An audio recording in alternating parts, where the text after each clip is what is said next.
Hey, what's up, everybody? How's it going? Brad here. Thanks so much for tuning in. Today, I've got a special bonus track for you to go along with our monthly news update. Just last week, even though we talk every single day, I got to sit down and have a deeper conversation with John Williamson, our founder, CEO, and the brain behind the Songfinch experience.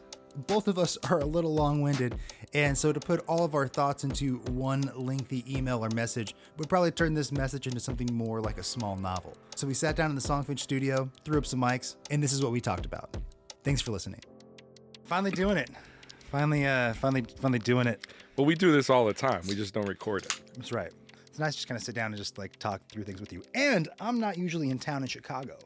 I'm usually back home in Nashville, so it's good to be here as well. Perfect time. Perfect the place. Songfinch studio. It's beautiful outside, too. It's beautiful. It's very beautiful here. It's a late summer, early fall evening. The Songfinch studio, there's windows, which is a rare thing. I think it speaks a lot to what's important to you as well in music and being able to be connected. We'll get to that. Yeah, there's windows in the studio that look right out to the great city of Chicago. Yeah, I've had multiple studios in the past, and I worked as an engineer in other studios. The studio's always like a dungeon. Like 9.5 times out of 10, anything that I know, it's always like dark. And part of it is cool because you kind of like lose all sense of time, anything that's happening outside, right? So like part of that is cool, but part of it is like, hey, I like the sun.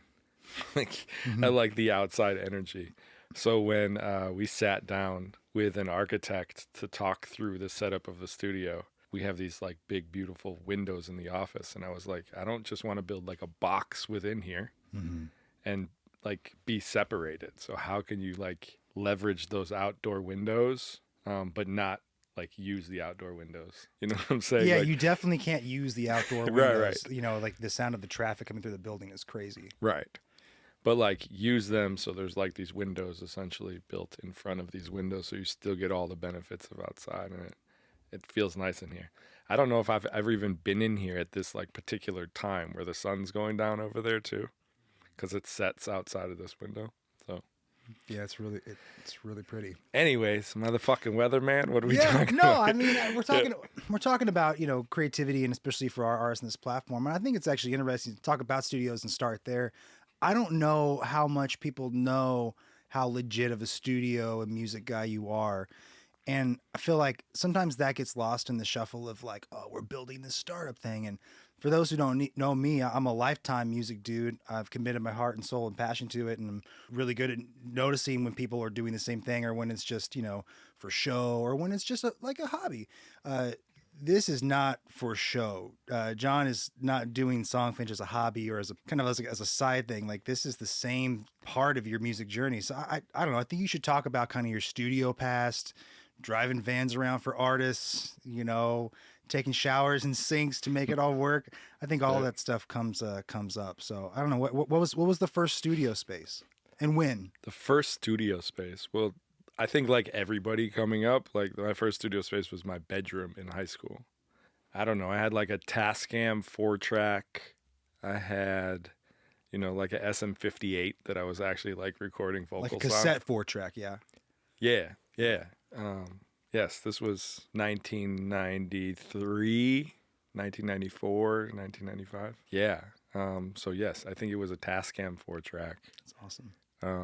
Yeah, you actually had to put tapes in there. And I don't know, what did I get? I had some shitty Casio keyboard. I had like fake MPC.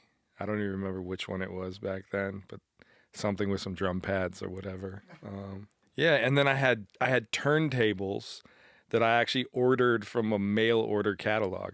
Like back in those times, like the catalogs were cracking. Upstairs Records was like a joint in New York that was, you know, being in Chicago, like I never had gone to New York, but like that's where hip hop lived. That's what I came up on.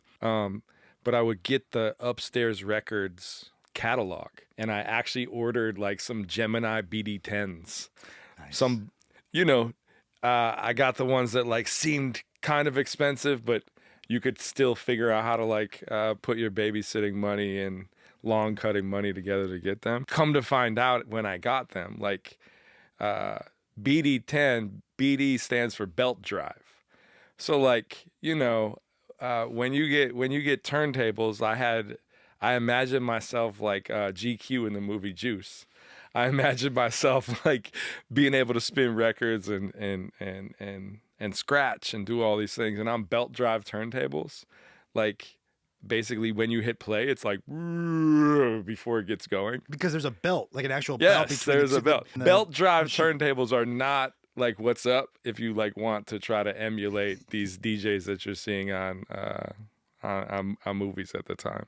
But so that was my setup. That was my house. I like produced records or thought that I was like making music back then. Just kind of like self-taught, figuring out, you use the instruction book. We didn't even have YouTube yet. So I wasn't like going on YouTube to like watch somebody's videos on how they did these things. Like we just had to figure them out. So I figured out how to record, figured out like how to, do things like, pull sounds off of like a rack module, like with MIDI and like just all the basics, right? That you kind of teach yourself when you go through it. And yeah, I had like friends that would come over and we'd like record songs. We were selling these songs as like mixtapes in high school, like our freshman, sophomore years, where like we would order like, 100 tapes and we would just like dub them one at a time. Yeah. And my other guy like created art that we went to Kinko's and like, got 100 copies and paid for 10, that kind of deal. And would just slang these. And I grew up in the 30 miles west of like Chicago proper, where it was called West Chicago. And, this is like prime time. It's like the mid 90s. And that's like the Mecca, at least me growing up, that's like the Mecca of hip hop, right? And like we only got access to what like you heard on commercial radio stations and things like that. But I would constantly like ditch school, hop the metro train, take the metro into the city where they actually like had record stores. And like I would make friends with the people that worked at these record stores and would get like put up on all the new things. And then I actually eventually upgraded those belt drive turntables to real turntables. A friend of mine and myself got them. And Direct drive, right? That's what they're called? Yes. Yeah. Yeah. We had a pair of Techniques 1200s that we split, and like we would do house parties and stuff. Yeah, there you go. There's one of them over there. I actually have one at my house. One of those original one of the two that we got. I have one in a flight case in my living room, and the flight case is like a table now. Oh, I've seen that. That's the OG one? Yeah. Wow, that's cool. Yeah. I'm a nerd for like 30 years old. I'm a nerd for like gear and road cases and stuff like that has like some pedigree. That's Oh, awesome. plus it's like covered in stickers and stuff from like all record releases then, right? Yeah. Yeah. Killer. So yeah, like that's where I started, and then I eventually kind of grew from there. Hustled your way through it. I know you hustled through, you had some really interesting jobs like coming up as a kid. And then at some point you started working with other people and other artists that were pursuing music as a career. When did that happen? And what were those groups of people like? And do you want to maybe like mention some of those artists that I would even say helped cultivate? Yeah, I think, so like after I graduated high school, I went to like some community college for a semester or two. Like 18, 19, right? Yeah, like 18, 19 years old. Yeah. Class of 98. So right around there. And then like I think in 1999, in the beginning of 1999, I moved to the city. And I moved to this neighborhood in Chicago called Lincoln Park. Back then it wasn't necessarily as nice as it is now, but I had a little studio apartment there that I didn't have a bed in. And I just used the studio apartment to set up a studio. And I had like one of the same like black leather couch that every like dorm has, basically. I had like a black leather couch that was like the couch that everybody would sit on, but then when everybody was gone, that was my bed. Yes. And the closet, where it was this like tiny like walk-in room right in front of the bathroom. The closet where all my clothes should have been was actually like turned into the vocal booth. So then I needed like this random like rack that I would keep my clothes in out next to the couch. Yeah. And then so like wardrobe. So when I had this place, like I don't know, 4 or 5 blocks away was a Guitar Center. So at the time I was like going to Columbia College, and I would like have a couple classes in the morning, and then immediately after I would go to Guitar Center and hang out in the pro audio section for like 8 hours, like every day. Yep. And like people would come in and think that I worked there because I was there every day. But like I was just like hanging out in pro audio, and everybody, like, that was the Guitar Center. Like if you did music in Chicago, like you were coming in and out of that Guitar Center. And somebody who actually worked there, this guy Demetrius, he worked there. He actually worked in the pro audio, and he made music. And I would bring in, at the time they were DATs. I would bring in like a DAT tape with stuff recorded on it, and like listen to it in all the monitors in there. And he was like, basically like, who did this? And so that's kind of how we got to know each other. And he rapped, and he was incredible. Like to this day, like still like hands down awesome. He's got a bunch of records out and stuff. But we got to kind of working together and formed this, I don't know, this like the Chicago version of Wu-Tang Clan. Basically, it was a group called Frontline, and it was basically like this like misfit collective of like all these like, 18 to 24-year-old like hip hop kids. And we started like making records and putting out, CDs and vinyl. And then we started like booking our own tours. We would like commonly be gone for like 3-4 weeks at a time of like just shows that we booked, like just filling up tour routing, like all the way around the country, and doing like 20,000-mile tours. And to be clear, like I know you were like driving and like hustling, but like you were also rapping, correct? Yeah. You were. I don't want to talk about it. I don't want people going looking for records. I know, but I want you to actually.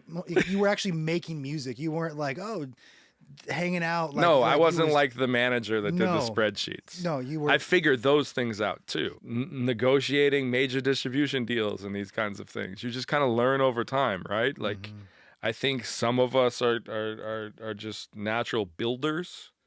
Like that's how I would consider myself. Like, I just love the idea of, especially that stage of like nothing.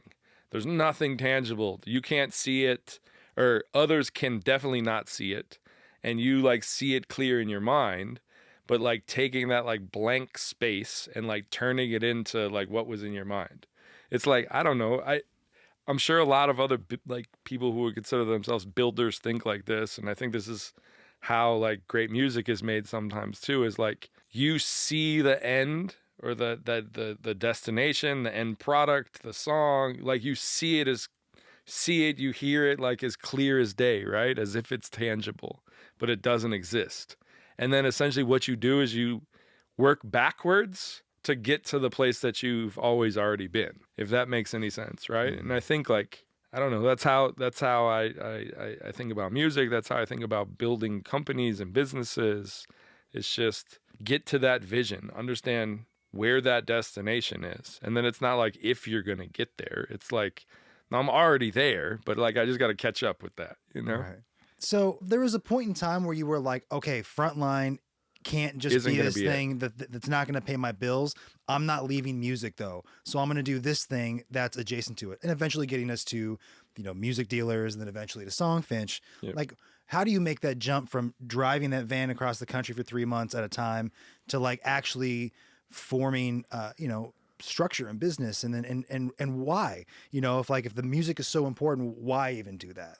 Well, I think that is the answer. I think the thing that's the most important is like music, the art creation process, like building these things that I'm talking about. That's the most important. So if like you truly cherish, that path, it takes many forms. There's not just one way to get there. Like, yes, the first most common path within like music and art and all these things is like, I'm going to be an artist and I'm going to become a superstar, where I'm going to have fans and an audience and all these things, right? And I think it's not that the dreams die. It's just that they evolve as you're going through it. And I think as long as like, I talk about like that like forward-facing vision, and it's already there and you're just working your way backwards. As long as that's like broad enough in which, you know, your vision is not just like, I'm going to be playing 19,000 seats at the United Center in 6 years and I'm going to accept a Grammy. Like, if it's that, then I think, like, cool, keep going and proceed. But if it's like, I want to, like, create art that I love and build and take things from nothing to something, and I want it to be weaved together with music, like, awesome. There's like a million ways in which you can do that. So I don't know. I think that I always kind of like incorporated all of that stuff like into doing music anyway. Like, at no point in time was I ever just like, oh, like I'm just a hip hop producer, or I just rap, or it's like, no, I have gear and I'm finding artists to record. I'm teaching myself this. I'm writing songs. I'm figuring out equipment in which, oh, wow, sounds come out of this and I can make things. Like, I'm figuring out how do you book more shows and route a tour. And then, like, what's the negotiation around, door splits? How does this work? And how does this work? And now, the first time we did that, we didn't get any money and only 15 people were at each show.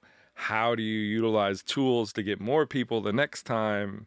So, like, I feel like that all of that stuff has already like been there, and you just try to figure it out. And then, like, one of those things may take you that different path in that same direction, right? Well, let's talk about figuring it out Yeah. and vision. And I think that sets us up really well for everything that we're at now with Songfinch and evolving in the landscape we're in. Sure, of AI, that's kind of a big bucket, but just in the way that people participate with music now. Like, take AI out of the equation altogether. The way people interact with music has changed substantially over the last 5, 10, 15 years.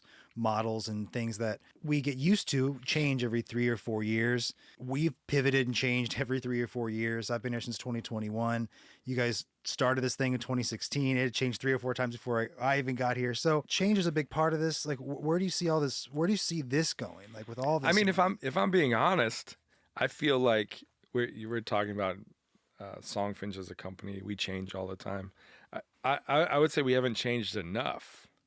I would say, like, part of the reason why we're at the place that we're at, and we can discuss whatever that place is, or that place may be different for some people and a whole different place for others too, right? But, like, we didn't change enough. Like, we had this incredible, like, 3-year run where everything was up and to the right, and, like, every shot we took went in. It didn't matter if I was throwing it over my head, Brad's throwing the ball between his legs, everything's going in. Like, for 3 years. Like, we built an environment that was basically like this, like, crazy anomaly in the startup space. 24,000% 3-year growth. Like, that doesn't happen. We were the fastest growing company in the country, consumer company in the country. That was an anomaly. During those times, now in hindsight, during those times is where you should be evolving the playbook.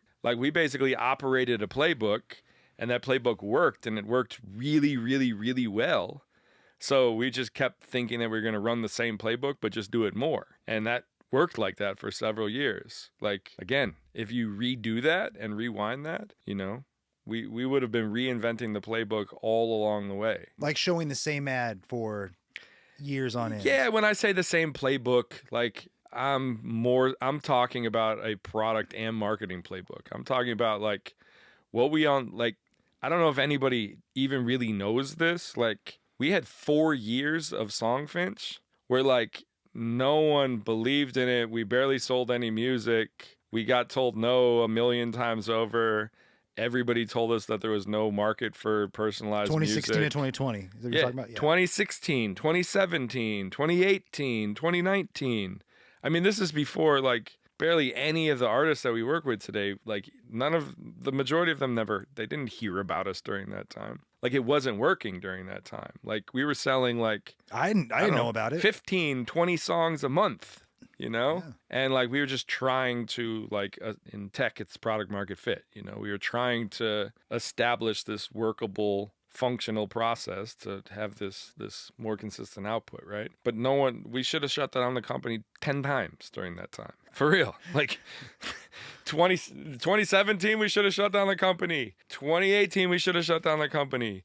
2019, we should have shut. And I'm also like doing quite the favor to this by calling it a company during that time. It's like we at peak, we had, 5, 7, 8 people or whatever. We raised a little bit of money and got it going, but like there wasn't a lot of business going on, like we were just we were literally in those first years, like we were going to wedding shows for Friday, Saturday, and Sunday, 3-day weekend runs where like we were passing out like flyers, and we had like a kiosk made of like with iPads on the kiosk, and it just had like example songs that we created. And like people would come up and they're like, awesome, like how do we use this kiosk and like make our wedding song? We're like, no, like you can't do that. Like you hire an artist. They're like, are they here? And we'd be like, no. And we'd be like, why are you doing wedding shows? Like, would you like us to buy the song here? It was just weird. Like we were trying every angle to just like tell people about this. And, like most people didn't get it and didn't understand it. So, then we finally figured it out and had this like epiphany moment. But I don't know, all of this is to say, like, once we unlocked that playbook, which is this UGC reveal moment, because basically this whole time we're telling people, it's a custom song, it's a personalized song. And they'd be like, cool, I don't get it. But like, let's say I want a personalized song, like who's going to make it for me? And we'd be like, an artist that you've never heard of before. It'd be like, man, this is a difficult sell, right?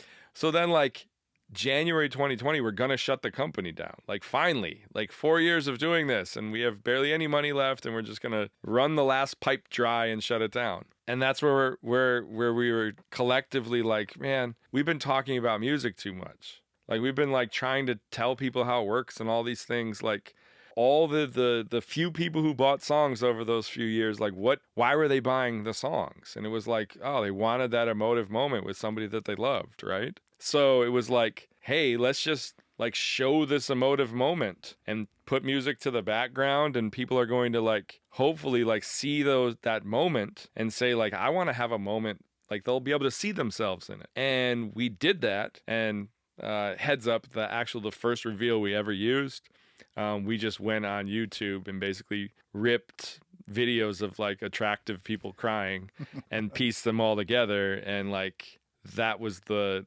Songfinch video, and it went bonkers. We launched it and it went like everything I'm saying. We're selling the same product. We're doing the same things, but like that worked. People saw themselves in that. They could envision themselves having that moment with somebody.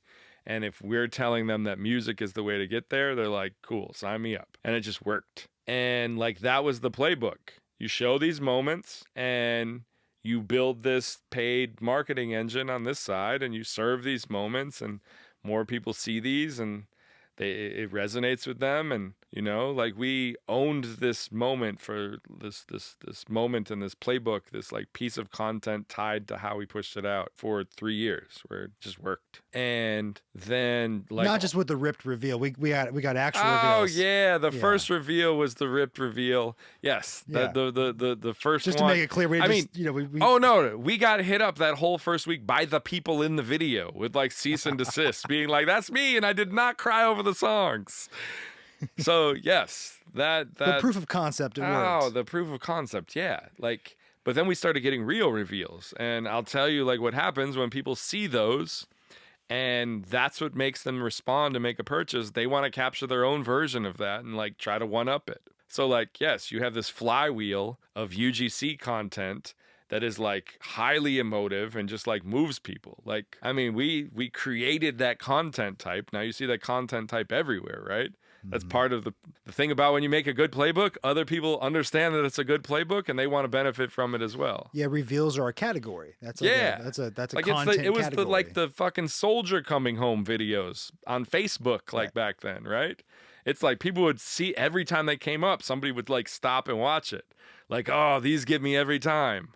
Like we created this category. I've met so many people that have told me like, hey, Like, Songfinch, you know what I've done before? I've like had a box of Kleenex. It was just one of those nights, laid in bed, watched 2 hours worth of Songfinch reveals and like cried my eyes out, and like that was my night.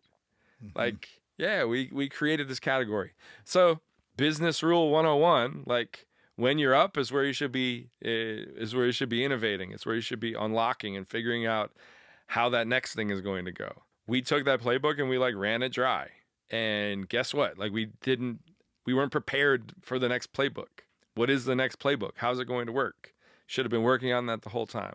You weren't. So that's what I talk about when we bring up this idea of change. Like, no, we should have been changing way more often. Like the product itself, the interaction between like the customer and the company and the supply side of the marketplace, the artists, like that didn't really change over years. You know, you came in, you told stories, you ended up getting matched with an artist in some way. Before you didn't get to pick them, and we surprised you, and then eventually we got to a point where you're actually like selecting artists yourself. And part of that I think also has to do with like the evolution of like customers. Like, you know, a customer in 2018, you know, just from working on music projects and on releases with artists, like no one really cared about co-creating the music. But now we're at a place where, you know, AI or not, I think people just they understand more of the process from watching TV, from listening to podcasts, and they're interested. They're curious. Plus, I think the second you think about making music or doing it becomes really fun. So I think that relationship of customers to this experience has kind of always just been waiting for us to keep going deeper down this route of more of this direct to artist direct to the customer like aspect. I know that's important to you. When did that become like evident to you that like we really needed to plug directly in with the artist and the customer? I think it's a shift that anybody who's paying attention is feeling. And I think like we are at phase 0 still of like AI everything, you know? I mean, we've lived through some of these moments before, like, I don't know, in 2020, like in 2021 during COVID, it was like the whole Web3 movement, right? Oh, right. Every company had a Web3. Every company had some sort of NFT plan. Tons of articles. Yes. Tons of press. Like everybody was like, cool, what's your Web3 Gary V's strategy? got V-Friends. What are all these things? And I think like now we're in this AI everything. Unlike like let's call NFTs. Unlike that, like there's actual like tangible application for all of this. Like businesses are literally morphing with this technology. But I think like its impact on art, one, I think is unbelievably fucking unexpected, right?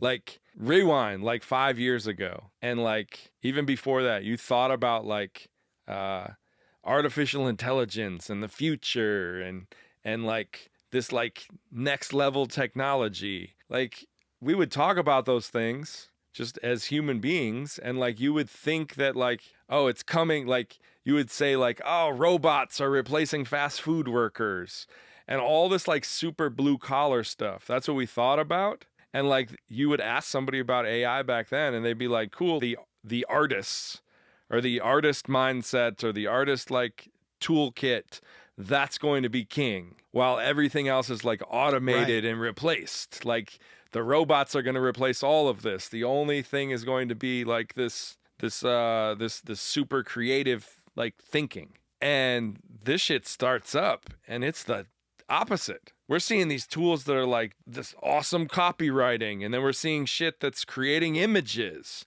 and then we're seeing things that are doing voices and videos, and you're like, holy shit.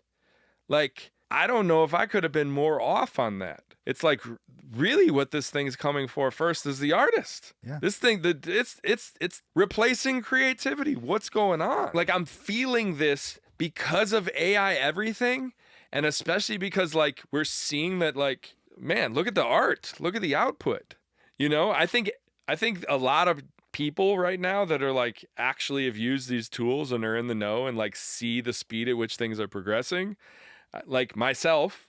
I mean, I will admit, I've come to this idea and understanding that in a very short period of time, and we're probably close there on some things, but in a very short period of time from here, like let's call it 12 to 24 months, Like the ability for AI to outperform every single human at every single human task and be better than the best person at that task is very highly probable. Meaning it's going to make better music than the Beatles. It's going to make better visual art than fucking Picasso. It's going to do my taxes better than my accountant. Like it's going to outperform human beings in regards to like us getting our worth and our value from our output.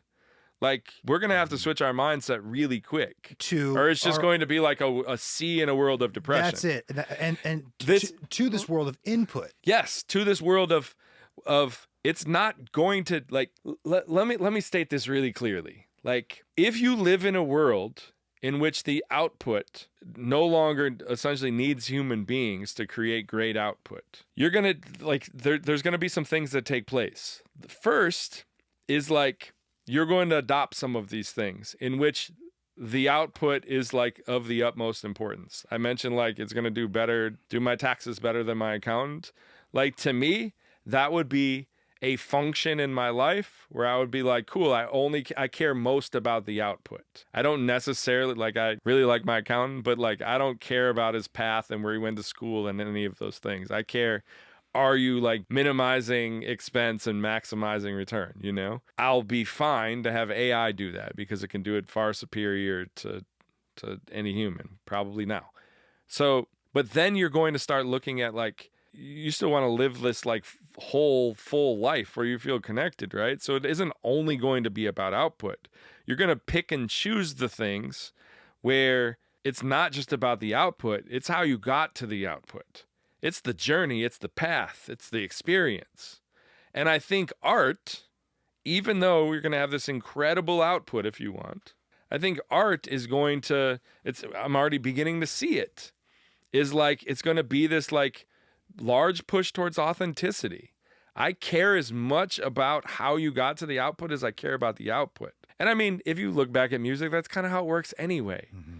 It's like the greatest composed songs and put together, and like the greatest written pieces of music aren't the most popular, but the things that are popular are like the entire package. Mm-hmm. Who the artist is, their stories, like Taylor Swift sits on top of the world. And it's not the songs are the greatest things ever. It's everything that, like, how those songs are created, the person behind them, their stories, their experiences, their beliefs, their connection to the fan. There's context and connection. Yes. Yeah. So, like, I think if you're watching all of that take place and you're saying, wow, there's going to be this, like, total move towards authenticity. And there's going to be this, like, faction of people or this very large cohort of humans that are basically like going to begin like also probably drawing lines in the sand. Like, I don't care how good it is. Like, give me something that's made with a soul. Give me something that's me. Give me something that I can connect to. So I don't know. I'm watching how important the journey is going to be. If it isn't already, like where it's going. And that's like, you know, our old playbook can be replicated by AI. Well, straight up. Let's get it straight. It is being replicated. Like our website gets copied once a week. Yeah. But what I'm saying, like the playbook of like the business model playbook of, you know, it's fast, it's easy. Like all you have to do is like come here, pick an artist, share your stories. And 7 days later, you're going to get this amazing song. Like that's the exact same playbook as like AI music, except there's no overhead to pay an artist. And there's no time constraint on delivery. Literally, like the playbook is it's fast, it's easy, and it's cheap, and you have more control, and you don't like it, like you can get something else, and like it's and you're seeing these like pop-up overnight competitors also understand that like the human element is actually important to the user. So they're just like, you know, faking the funk. They're just like creating this fraudulent mirage in which they like delay delivery times on when they deliver songs to pretend like a human created it. Like all they're doing is just taking your inputs, literally going over to Suno, not even technology that they've built. They're putting those in and they're working the prompt a little back and forth till they get something. And then they're holding it for a few days. So you believe that somebody's creating it for you because you still hold that important in some way. And then they're delivering it and the people don't know the difference. We can scream from the top of the mountaintops, understanding that like the human element and the soul and like benefiting independent artists are important. But if none of that actually touches the user, it doesn't mean anything. It's like your whole shtick on your product is it's made in the USA and you put a made in the USA stamp on it. Like some people will be like, awesome, I'm buying it because it's made in the USA. We still have a few patriots, okay? But the majority of people are like, oh, that just means it's more expensive than the Chinese import and XYZ, you know? Like, and I don't even know, like, just because it's made by humans, I feel no benefit of that. So the idea is, like, you have to bring the benefit, the difference. You have to bring it to the user. They have to feel it. Why do they care if it's made by humans if all they do is put information into a form and wait 7 days to get it? Like, why do they give a shit who created it? So, like, if I'm actually, as a user, as a customer, getting the benefit of working with a human artist, which I like and respect and hold high and all of these things, right? If I'm getting those benefits, then it's a different story. Then it's part of the value prop that's being sold. Right. Thus, post-purchase, create a journey. You don't just wait till it goes ding and you get an email and you're like, let's see what I got. Like, now, like, post-purchase, there's a journey. You're involved. At the least, you get to, like, see the lyrics and read them and feel like you could put, like, an extra fingerprint on it. Or you can add context because you're not a professional storyteller and you might have missed some things in that process, you know? Right. So it's like, now I'm interacting back and forth with the artist. I'm even, like, beginning to feel like, not that I cared about the creation process at the beginning, but I'm starting to say, like, hey, this is kind of cool. I actually feel like there's a pride of authorship being developed here. Outside of me just like sharing my stories in a form, I feel like, you know, I'm actually helping with part of the output. I'm actually participating in what's going on. Like, I don't know, I think that's really cool. And I think, on the flip side, this is not just like really cool for the customer. This should be seen as this crazy opportunity for the artist. After delivering 400,000 plus songs, somewhere in there, probably between 300 and 400, I think this picture started getting really, really clear. And it's like, hey, what we're really doing here, like, sure, we're like delivering this song for the end user to have this emotive experience, but what's happening simultaneously that we never were even really thinking about before, or never focusing on it, or never unlocking it, is like we've created this engine to build these like rabid super fans, like these like evangelists of these artists. Like, and it's so obvious now. It's like, man, when you like bring a special moment to life for somebody, a moment that they like leaves them speechless, a moment that they're saying there's no comparable to. When you bring something to life like that for somebody, like, it's natural that they're going to like hold you in high regard and have high praise. Right. Like, I think like creating that one-on-one with somebody in the old way of creating and then even more so in like the collaborative one-to-one way of creating with them, where there are some touch points during the creation process. Like, we're unlocking this ability. You're building these super fans one at a time in a way that you can't through any other medium. Right. Like, my main goal in life is to create music and be a part of music that connects with people. And I know for a lot of artists, that's all they want too. And that's what they're doing. That's what every artist in this platform is doing every single day, is creating and connecting with someone directly. I think it gets missed and forgotten a lot that every order is like, you're chosen by somebody who had no idea who you were, most likely, before they came here. And if they did know who you are, it's because you brought them here. And that means they really, really want to connect with you. Right. So I think that, like, if your goal with your path in music is to connect with people, I think that's where this becomes an opportunity. So let's jump to like the question, like the big questions that comes up all the time is like the orders. What happened to the orders? If all of this is true and it's about building audiences and it's about connecting with people and we're providing that and we're paying for people to have that happen and all that stuff. How does that affect orders? Why are orders low? Are they ever going to look, be high again? Yeah, look. I want to hear from you. What you think about it. Well, the first thing I'll say is like if I'm speaking directly to an individual artist, it's like you see your like orders down, that is like a microcosm of the whole. So just first and foremost, like people contacting saying, hey, what's up with the orders? The orders are down.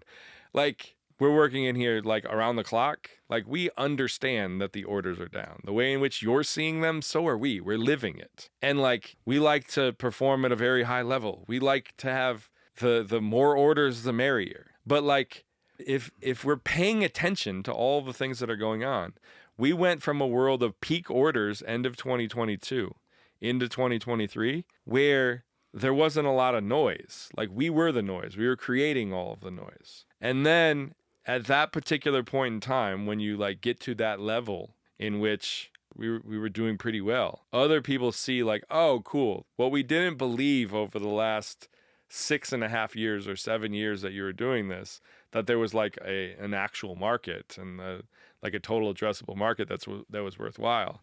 Like now we're seeing it because you like paved the way. You created a category. You did the hard work. Now let's come in and at least like try to eat table scraps. Mm-hmm. So like that took place. You're talking about other companies, other I mean, you can call them companies. I mean, it's just like, you know, how fast can you throw up a Wix page in which like you're going to put up an order form and collect details on a song? Like, let's be honest. We carved out a category. We didn't really build walls and any sort of barrier, you know? Like the barrier was the brand and what it was that we were building and the sheer like size and volume that we were rolling with. That was like the barrier. But you combine like literally new competitors, I'll say that in quotes, like every week. And then you throw in a layer on top of allowing these generative music companies to come in and basically train models on the world's music catalog and not pay anything for it and not see any repercussions from it. Like you got a new world of competition. And it's not just direct competition. It's not, hey, somebody isn't buying a song experience from Songfinch because they're going to buy an AI song. No, the world doesn't respect the fucking AI music. Like, people aren't going to buy AI songs. The problem is they think that we're a fucking AI song. Like, right. That's the problem. Yep. AI and the idea of AI has progressed faster than we can grow a market of custom music. Everybody's heard of AI and has some idea that, like, anything they see that may seem previously magical, now they can say that that's AI, that's the computers, that's the future, right? Yep. We live in this crazy time over the last 18 months where the level of like skepticism, it's out of control. Our defense mechanism now as human beings, because like the output of AI in every category is getting so good, our now defense mechanism is like anything that we see, we have a filter. And the first thing that our brain is saying is like, is this real or is this fake? Is this original or am I being duped? Is this a man or is this a machine? Like, it's this thing that we do to the point of like things that are truly magical, like Songfinch, like the Reveal playbook, like, you know, the us changing the lives of customers and artists. Those things seem like too big, too cool, too magical. They're fake. So now, like, you know, we hadn't even scratched the surface on the idea of custom music. We're still like driving that up. 400,000 songs. We feel like we could sell, you know, 100 million songs. Like, this is something for anybody with a soul.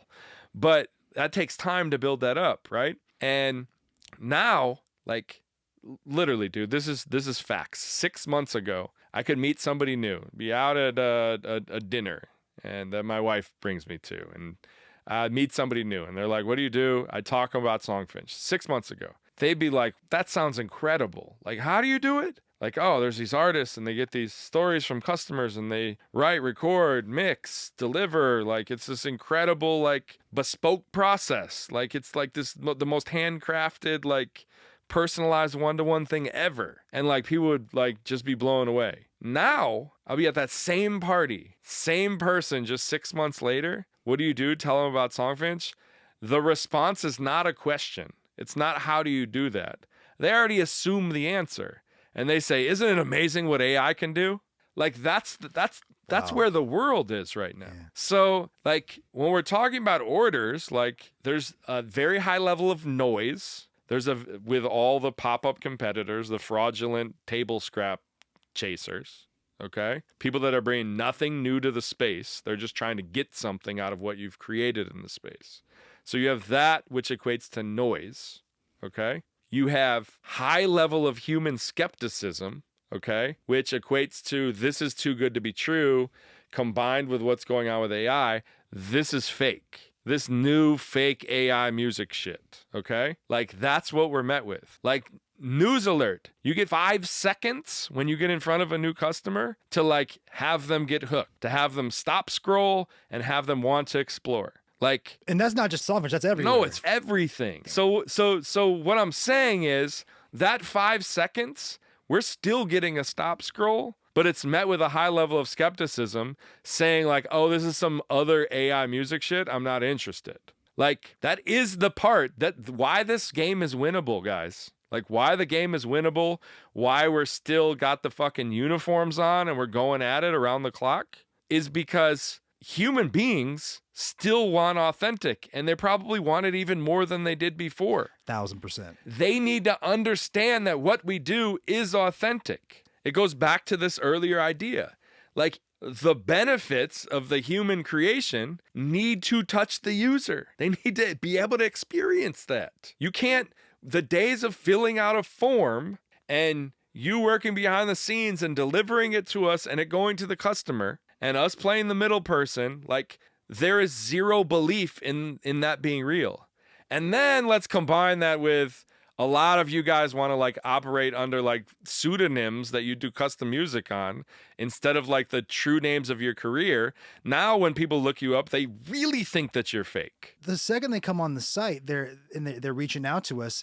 Like even when they like it, they're like, "It's so good. Are you sure it's not? Can you prove to me it's not?" None of that's a jab. It's just like things evolve. I had a neighbor. Shout out to my old neighbor Mark. I hadn't seen him in a while because we moved, and he's like, "Oh my God, I gotta tell you something crazy." He was like, "A year ago, I bought a song from Songfinch." And he was like, I had no idea that was yours. I didn't know that you did that. I saw an ad. I bought a song. It was the most incredible thing ever. And he just raved on and on. And he was like, and then I just saw an ad with you talking in it and was like, holy shit, this is yours, and went crazy. And I was like, awesome. Like, I love hearing stories like that. That's fuel, right?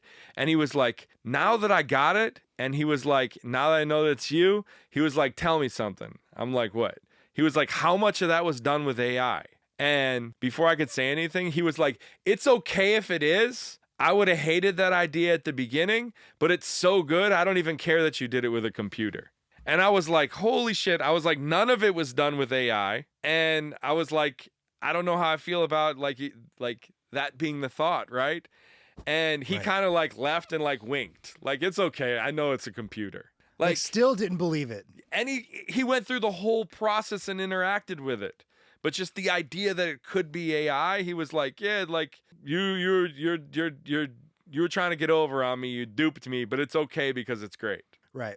Like, well, okay, so AI is definitely a part of it. I think we've established that strongly. I also, if you're comfortable, I think we should touch upon just it's so corny and like be like, oh, it costs money, but like just the cost of business, and not just like here's what it costs to bring a customer in, but like you mentioned noise.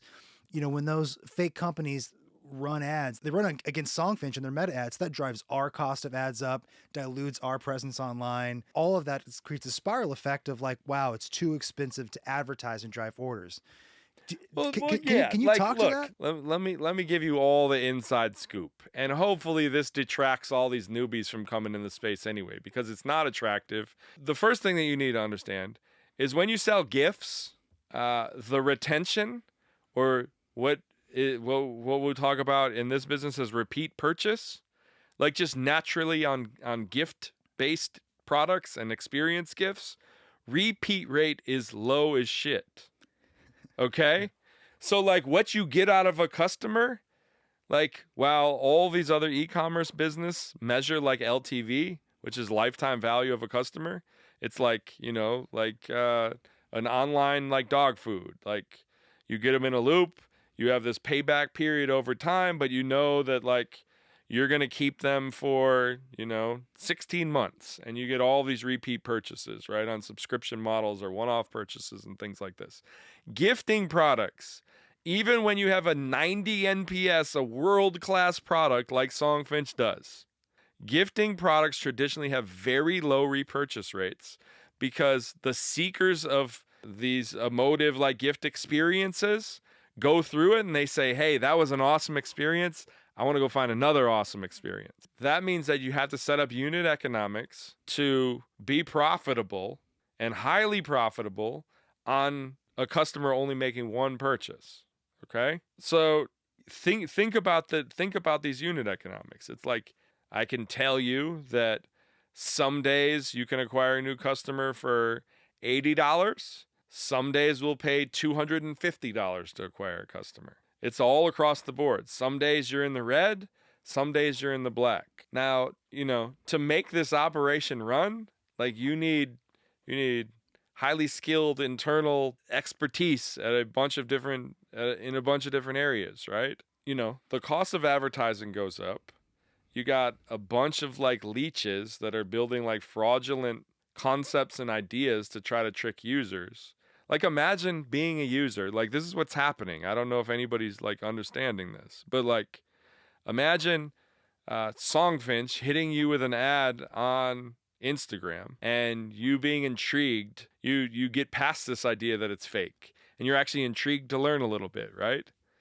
And the second you interact with that ad and you leave our site, you get bombarded by retargeting ads of other pop-up fly-by-night competitors utilizing all of your same content. Not like your same type of content.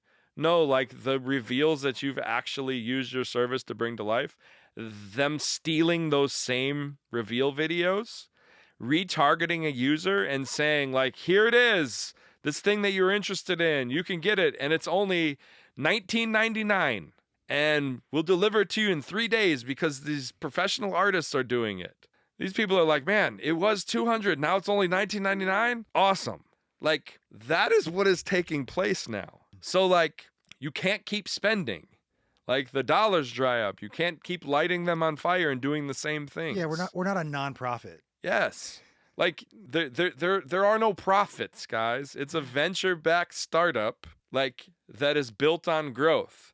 You try to get to a destination where the growth continues and you get more effective and more efficient and you got network effects and a snowball going downhill and gets bigger. That's how you're supposed to build these things, right? So like there's no profit. No one's the fat cat. No one's eating off of this. The artists have made the most money out of anybody. This is straight facts, We have artists on our platform that have made $500,000.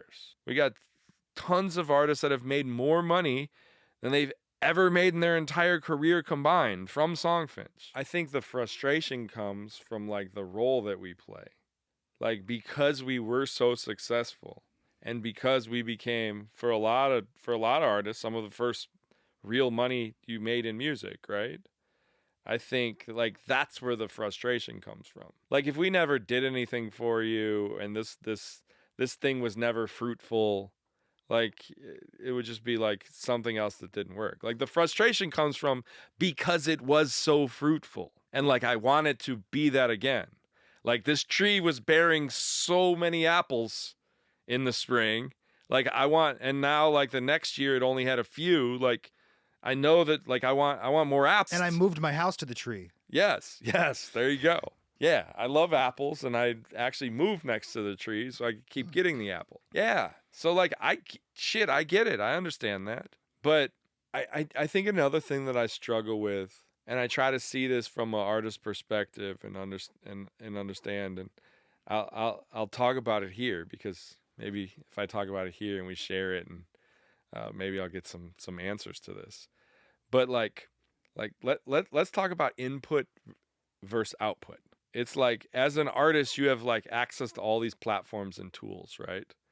And like some of them just like I think you don't even know why you're like setting up a profile or using it outside of the fact like, oh, everybody has a TikTok account, so like I need a TikTok account, or everybody does this, so I need this. Sometimes like you have a strategic plan behind these things, but I think about like these social platforms as an example. Like let's use Instagram or let's use TikTok. It's like the demand and the ask on the inputs is so high and the output is so little. So let me explain. It's like as an artist, I create my Instagram profile. I'm literally creating video. I'm doing a post a day. I'm doing 2 posts a day. I'm going on live. I'm creating reels. I'm building stories.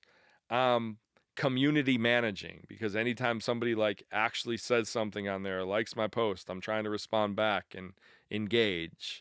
I'm getting DMs. I'm responding to them. And like at the end of the day, you're doing all of that like in exchange for like your follower count to go up or to like get a dopamine spike when somebody like likes your music post or leaves a comment. But like most of that doesn't equate to anything from a dollars and cents standpoint. Most of it doesn't. Most of it doesn't equate to much value in your career as a musician and all of these things. Some people who really rock it out of the park, sure. But the majority of people are creating content and no one's listening to it, no one's watching it, no one's interacting with it. But they're going through the motions because that's what they're supposed to do.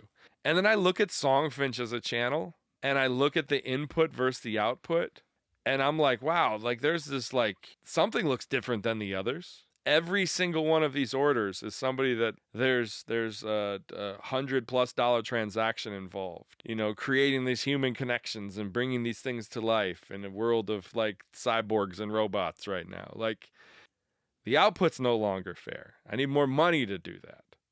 And I've been scratching my head for a while, like trying to understand like why this thing in Songfinch that we've created that's like paid out $45 million to the pockets of like 1,500 artists. This machine that we've created, why is it being looked at in a completely different manner than any of these other platforms when like its input output kind of dynamics are completely flipped on its head in your favor? I'm trying to figure that out. The last platform I built, which was also completely ahead of its time, like I watched the exact same pattern take place. And I can tell you where that one ended. And that's why I'm so passionate about knowing that this one is repeating that and trying to have people be on the right side of history with this. I got to tell you, the same thing is happening here. It's like I'm watching the transition right in front of me. I'm watching, you know, when we first started this, people would be like, what kind of artist would like do songs for somebody's birthday? And I already told you the customer side at the beginning. Customers were like, why the fuck would I want to? You're going to convince me to get a personalized song. Awesome. Who's this artist? I've never heard of them. Why would I want them to create the song? Yeah. I'm seeing this transition now. I'm seeing big artists. I tell big artists about this. These artists are like, yo, how do I get involved? I want to figure it. This seems like a way closer way to get with like my fans. Can I like use the platform and give away a song to a super fan? I literally had a conversation with an artist today from Nashville. Like I'm not gonna talk about the artist, but the artist has plenty of #1 hits as a writer and now as an artist himself. Like he was like, can I set up a profile? I want to start selling songs. Like this sounds like an incredible way to like connect one-to-one with an actual fan. Like this seems like I can bring experiences to life. Yep. So what I'm saying is like I'm watching from 2016 people thinking like this is for losers. And now I'm watching like the biggest artists in the world trying to figure out new ways to connect with their fans. I'm trying to tell you that we've created 400,000 songs. And I actually think like out of those, you got, you know, a handful that don't like the output.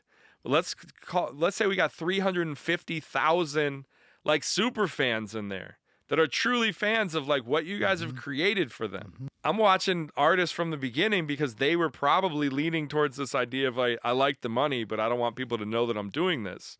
I'm telling you that your pseudonym on Songfinch has a high probability of having more fans than your real performance name has.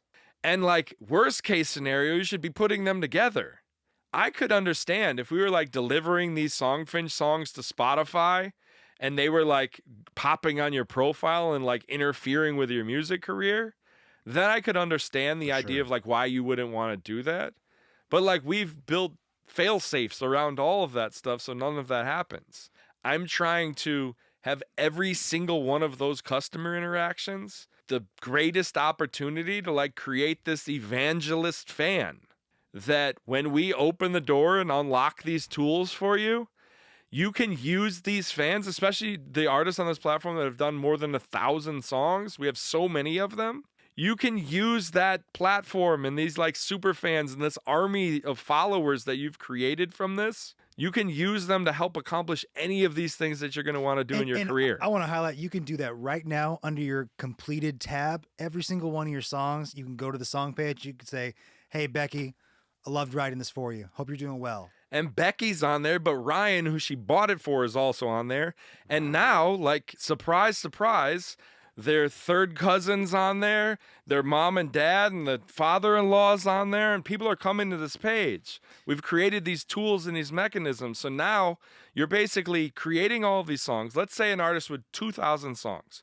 In that world, the new way that we've done this, now you have footprints, which are these pages. And these pages are getting new functions and features built on them, in which now it is not just a song purchaser, a gifter, and a giftee. Now it's a gifter, a giftee, and this small social sphere that they're building on these pages. We're going to give you tools to literally unlock those pages as like this unbelievable distribution mechanism. So you're going to be able to come here and you're going to be able to be like, let me put a post on 3,000 pages right now that says, hey, I got a record that I'm releasing next Friday on Spotify. Save it. Here's a link. Now I got thousands of people that support every move that I do. I've just never asked them for anything. I brought this incredible moment to life for them. I've never asked them for anything outside of the payment that they exchanged for it, right? Or what happens when we give you geo functionality and you could be like, hey, I got to show them Minneapolis next Friday. 280 of these 3,000 customers that I've done songs for are within 50 miles of Minneapolis. Let me put a post on the 280 pages where there's also close friends and family from Minneapolis. Let me put a post on there and say, hey, guys, I'm going to be in Minneapolis next Friday. Here's a link to tickets. Whoever buys a ticket and shows up at the show, I'm going to pick one of your personalized songs to play on stage. I think the difference here is like, artists, our artists, you artists have already convinced these people. They're already a fan of yours. I think sometimes we forget that, like, yes, this is just day-to-day work. We're just making these songs. Sometimes they're corny, but like, again, for Becky, this is the same, the songs you guys make her feel the same way as like Go Your Own Way by Fleetwood Mac or 93 Till Infinity by Souls of Mischief. They have the exact same impact on people, and they hold these songs and you in the same regard. And it probably sounds like that's hot air, but like the way they talk to us about your songs and you, and the way they talk to you guys about it, that's guys, unreal. The feedback we get, and I know you guys get it now too, like it seems unreal. I was flipping through these reviews, like, I don't know, we got like 12, 13, 14 reviews yesterday. And all of them were just like through the moon. It was so ridiculous to the point of like, I can't even share these because people are going to think that they're not real. Like it's unbelievable. Like anything but hot air. Like the what you're creating on the platform and the connection that you're making with that user that I will venture to say is going overlooked outside of the dollars that hit your PayPal. Man, the ROI and that the lifetime value that you can make in your career off of these fans, I don't know what the ratio is. And when we're talking about like TikTok followers to Songfinch fans, it doesn't matter. Like all these followers, they're not doing shit. They're consuming some content, liking and leaving some comment, you know. Again, if I'm an artist on the platform, just knowing what I know, and I know that all artists aren't seeing these things the same way, or I am using this to like build this army. What I'm saying is we've developed a platform that allows you to create those one at a time, that allows you to create them damn near in every one of these interactions. And we're creating more opportunities for that one to become 10 through these functions and features where we're bringing all these people that are like close to those stories together. And we pay you during that process. This is a machine. This is a mechanism. And I mean, in my mind, I think the people who are making up the supply side of this business right now, the artists, I think we need to do a quick pause, and we need to like reformulate how we're looking at this.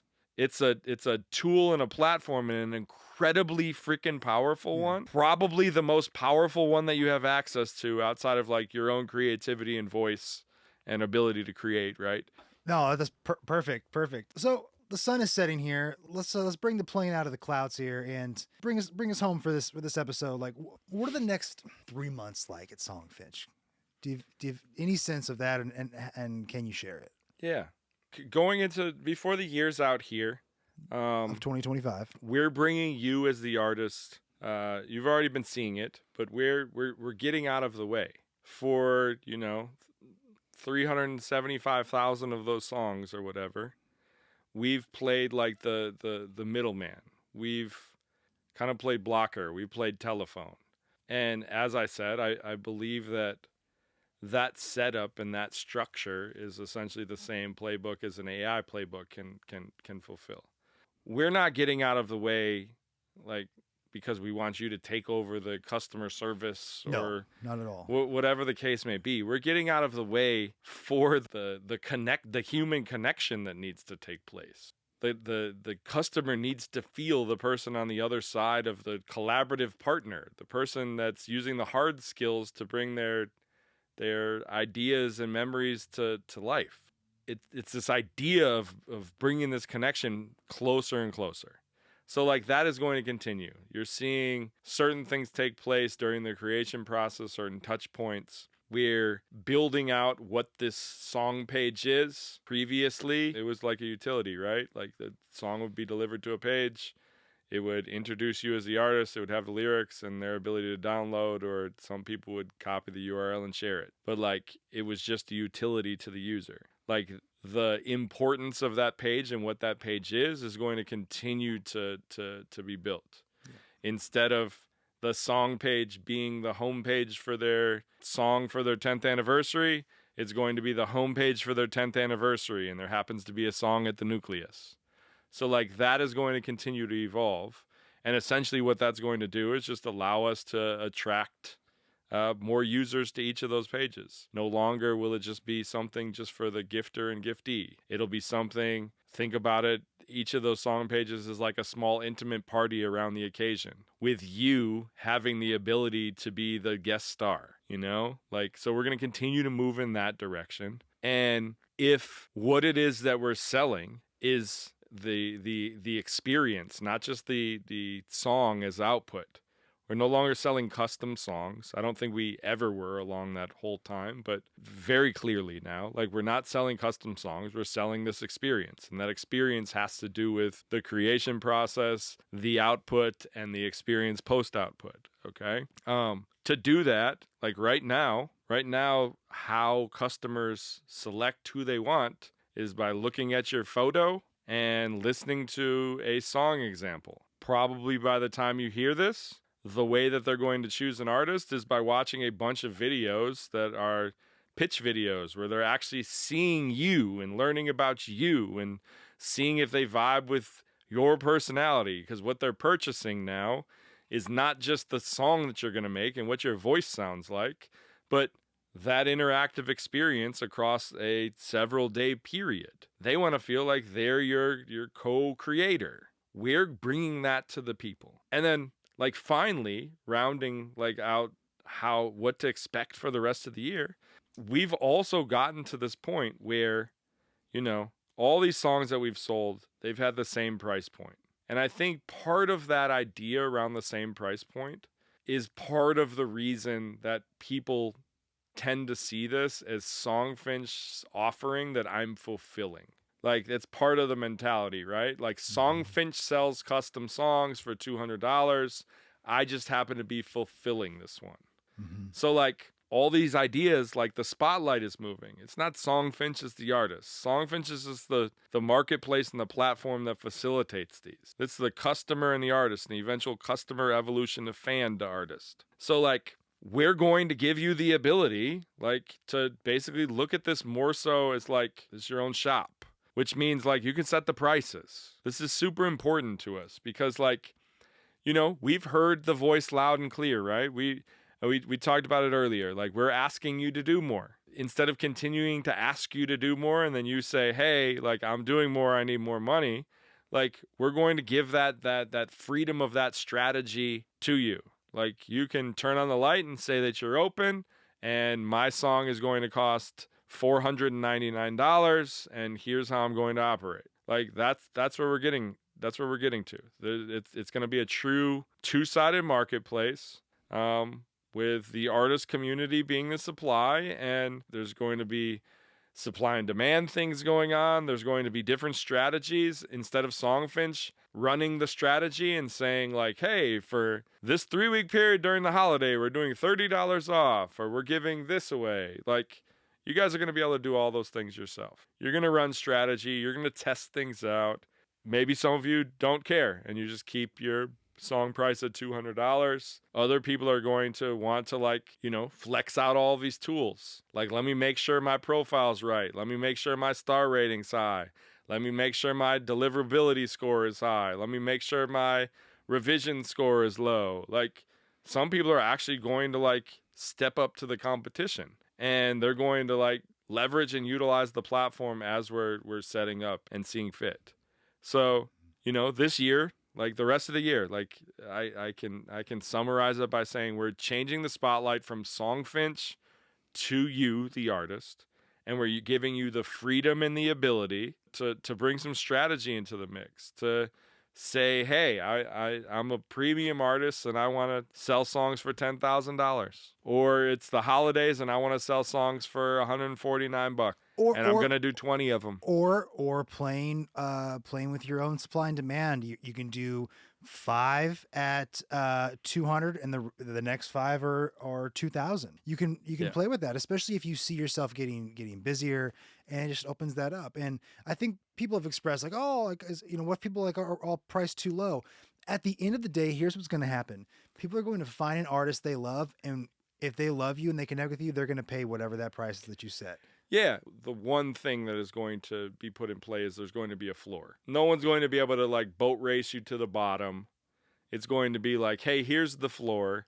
Here's the splits. Here's how it works. And, like, price accordingly. I'm excited. I love that it keeps moving. I'm grateful that, you know, it does keep moving in direction. John, yeah, I appreciate you explaining all this. I think we could dive in this into our next episode and kind of pick it up. You know, things are evolving so quickly here. I'm excited to know, like, what else has come out by the time that we talk next. We're an open book, and I think that's one of the best things about us. And I was telling John today, you know, maybe the traditional aspect of what we can really offer and bring to the table is that we are just humans, and you really can just write John at songfinch.com or Brad at songfinch.com and actually get us and actually talk to us. And as John said, like, we're here right there with you. We're not sitting on a bunch of orders. You know, trust us. If you're feeling scared, we're scared, and when you're feeling busy and happy, we're feeling busy and happy. So we're moving that direction, and we're not even close to done. Yay. All right. Well, we're out. Hit us up. Let us know how you're doing. John threw some questions out there. Send us an email. Reply to this. Thanks for listening. Thanks for being here. Appreciate you a ton. And until next time, take care. All right.